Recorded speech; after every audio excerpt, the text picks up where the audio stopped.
This company went from being a 35 rupee stock to a 400 rupee stock to a 5 rupee stock and now back to an 18 to 20 rupee stock. Started by two, three bankers who became friends over the years and came back to India and decided, let's make Indian banking great. Crazy, crazy stock return, oversubscribed by 30 times back in 2005, which is unheard of, outpacing peers by leaps and bounds. One of their founders couldn't see even the good parts come to fruition, lost his life in the 2008 terror attacks in Mumbai. That's when Act 1 begins, where the crises or the cracks in the business model, the cracks in the way they've done things started appearing. Hello and welcome back to the podcast. My name is Ayush, and as you can see today, we're not in the office, we're back home for work from home day, but that doesn't mean the stock doesn't get recorded for the podcast, hence, we're back. Before we begin, we'd like to inform you once again that Rupeeting does free portfolio reviews. So if you want to see how well you've done in the market with whatever you've invested in, upload your portfolio up on our website and get a review for free based on what you've done right, what you've done wrong, and hear it from our fund manager himself right on call, all for free. So head over to our website and get that feature unlocked, even if it's just for the sake of it to see how well you've done as a fun exercise. Now that we're back for the actual stock, let me give you a little bit of a clue about what it is, and those who've been tracking the market for a while might just guess what the company is. This company went from being a 35 rupee stock to a 400 rupee stock to a 5 rupee stock and now back to an 18 to 20 rupee stock. It was the fourth largest private bank in the country, with its mission being to become a digitally forward private banking lender and just change the landscape of private banking in India forever. It did do that, but then it went through some serious tribulations, and now it's back on track to becoming what it intentionally aimed to be. If you haven't guessed it yet, this company is none other than Yes Bank, part of the India Bole Yes movement, but unfortunately they heard a lot of no's during their journey towards the middle of it, but now they're hearing a lot of yeses back again, and we'd just like to cover the entire story for how it started, what went wrong, what went right, and what they're at right now. So let's go ahead and give you a little bit of context, because this bank was started by two, three bankers who became friends over the years over their global banking stints and came back to India and decided, let's make Indian banking great. And what they did was their first venture. So first, let's get through the names of who these people are. They're Rana Kapoor, Ashok Kapoor, and Harkirat Singh. Now, the three of them first started a bank called Rabo India Finance in collaboration with a Netherlands bank called Rabobank. And this happened back in 2003, a little before that, so 90s to 2003. And they exited, sold their stake, and Harkirat Singh got out of the picture entirely. But two Kapoors decided that this wasn't enough. They decided to start the India Bole Yes movement and start Yes Bank and pined for a license from RBI. Cut to 2004, Yes Bank finally started with its first branch in Mumbai, and then the trajectory from there was just astronomical. Firstly, let's look at the shareholding at back then. It was Kapoor and Kapoor each at 26%. Rabobank, the Netherlands bank, which is why this context is necessary, they had a 20% stake, and a couple of private equity and directors got in and chipped in and paid for the rest. It IPO'd in 2005 at 35 bucks a share, 300 crores being raised in the sense of this IPO, and it went up to a high of 400 within the next decade or so. So crazy stock return, oversubscribed by 30 times back in 2005, which is unheard of in terms of IPO markets at that point of time. But let's go through a couple of numbers to see how well Yes Bank scaled its operations. So its branches grew from 17 in 2004 to 1,100 and even more than that back in 2018. So that stint is where they've seen the most amount of growth. Their loan book grew by 26 times from about 760 crores to more than 2 lakh crores in the same period of time. So that's insane. And deposits and advances clocked 24% and a 36% CAGR respectively, outpacing peers by leaps and bounds, again, during the same period. So let's cut to 2018-2019. By this point, Yes Bank is already the fourth largest private bank in the country. Just the span of 15 years, or less than that, in fact, they carved out that market where other banks were struggling to even get a license.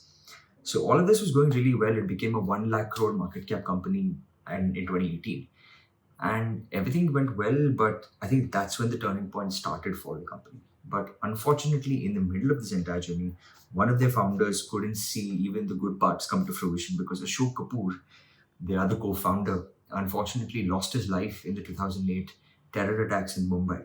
So it was only left to the other Kapoor, which is Mr. Rana Kapoor, to run the entire business and do it for his friend slash business partner and prove their mission for Yes Bank. But again, that's when Act One begins, where the crises or the cracks in the business model, the cracks in the way they've done things started appearing. So by 2018, 63% of its loans were to corporates or corporate lending, and 17% was retail, and 18% of its advances were unsecured. So this entire thing, if I had to put it in layman's terms, is a super, super risky mix of the kind of loans they were giving out. And whether they were even getting it back in the first place is what we will see through the course of this episode. But with the death of Ashok Kapoor came also a couple of legacy and hierarchy issues because the boardroom disputes erupted between Kapoor's widow, who was sued. I think she sued for a seat and exposed the fact that there were a lot of mishaps and a lot of shady dealings happening under the other Kapoor's watch, Rana Kapoor's watch. And 2015 to 2018, when these lapses were discovered, is when RBI got involved, and that's when, as you say in Hindi, pura chitta khul gaya unka, where audits revealed under-reporting of bad loans. So they had, let's say, if they had 100 loans and 80 were bad, they were only saying that 50 were bad. So that kind of under-reporting, where if I had to put it to numbers, the gross NPAs, which is how many bad loans you have, went from 0.27% in 2010 to 3.5% in 2019. But we will never know what the true scale or the issue really was and whether the 3.2%, 3.5% number was even accurate to begin with. 2018 to 2020. Now, this is the next act. This is when RBI intervened and said, okay, we're going to shut shop. Yes Bank is not going to exist anymore. We're going to rework this whole thing and hopefully come out of this positively. So basically, they wanted to solve Yes Bank as an issue entirely. In this case, 2018, now RBI cut short Rana Kapoor's tenure and basically essentially fired him from his position as the MD CEO or founder or whatever you want to call it, but he wasn't in the management anymore. Ravneet Gill took over for a bit, but again, the problem being that Yes Bank was already so deep into this mess that even an external person in that short span of time just couldn't make that much of an impact. And the bank's attempts to even raise capital further failed because as each month or week or day passed, more of these bad loans started surfacing. It's almost like you start lying to your friend and that friend finds out about one lie and then another, and then there's complete lack of trust and a complete disregard for what Yes Bank stood for. Even if the intentions were right, their entire business model was gone to shit. This is when the stock went from 400 bucks to 5 rupees in this entire period. So investors have lost confidence, customers have lost confidence, RBI has lost confidence, the founder management, they've all lost confidence because they don't know how to deal with this issue anymore. And that's when another plot twist occurs. Mr. Rana Kapoor was then found and arrested allegedly for a money laundering case with a number, wait for it, 4,300 crores worth of money laundering to his name. This is where we're at. We're at 2018 to 2020. This is when the unraveling, the unsettling truth of Yes Bank started to appear in front of the eyes of the public. And here is when RBI decided to freeze all accounts and decided to pursue a much more stringent way of dealing with this, wherein they allowed customers to only withdraw 50,000 at any given single time, and it led to bank run, and a lot of customers were in deep shit. In fact, we got a quote from one of the people who was involved in this whole thing, a customer who was also a business owner who had his account with Yes Bank, and said, and I quote, "This was the scariest week of my life. I had to pay salaries, but my money was frozen and I felt betrayed." So this was a Mumbai small business owner talking through the moratorium that RBI imposed. And I mean, this was just panic, panic, panic everywhere. And this is where the numbers were at that time. While the net profits at four in FY18 and FY19, I mean, FY18 was 4,200. Within a single year, it dropped to 1,700 crores. And then in FY20, it went down to a horrifying 16,400 crores in loss. So, I mean, you have to imagine how going from 4,000 crores in profit to 16,000 crore in loss, how much of a dip there has to be, how much of a mess there has to be for the business to clear up. And it's just pathetic. The gross NPAs, as we've already spoken about, went from 0.27%, then to 1.3%, then to 3.2% in FY19. And then by FY20, when it was peak crisis time, it went to 16.8%. That is unheard of numbers. That is bank shutdown, goodbye, good night kind of number. That's when RBI doesn't take anyone's crap anymore and decided to intervene. Stock prices went from 400 to 200 to 5 very, very, very quickly. And it was just a very, very scary time to be anywhere near this bank at all. March 2020, this is when the entire mess peaked, and this is when the turning point arose for Yes Bank, where we see SBI as a Hail Mary support for the company. SBI led a rescue mission where they infused about 7,250 crores, joined in by banks like ICICI, HDFC, Axis, Kotak, multiple entities joined together, joined forces, and all of these big banks tried and salvaged what Yes Bank had done to the entire market and hopefully come out of this positively. And that's what they did. So all of these banks collectively raised about a 49-50% stake. And Prashant Kumar, who was once in SBI management, was appointed CEO of Yes Bank. Now, this man is no less than Jesus for this company because he turned the entire ship around, showed it a revelation it could never deem possible, and revitalized that vision for the company that it never thought possible again. So within days, the moratorium was lifted right after he came and operations resumed, and the man tried his best and has definitely succeeded at turning this company around. So apart from that, there were also several other individual investors who were really big at the time who infused money into the company at that really, really crappy valuation, right? Of 5,000, 4,000 crores, maybe less from a 1 lakh crore market cap company. These names included Rakesh Jhunjhunwala, Radhakrishnan Damani, and Azim Premji Trust. So these are huge, huge names in the investment community, and they pooled in about 12,000, 30,000 crores along with the other investors and salvaged what was left of the sinking ship that was Yes Bank.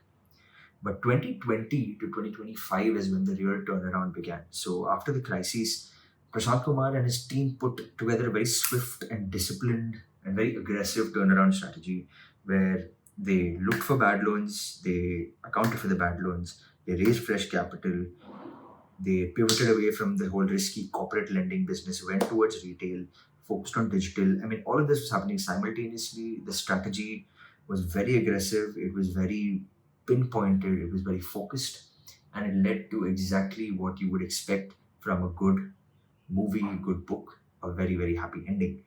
Let's look back at the numbers again. So you remember how our gross NPAs were at 16.8%?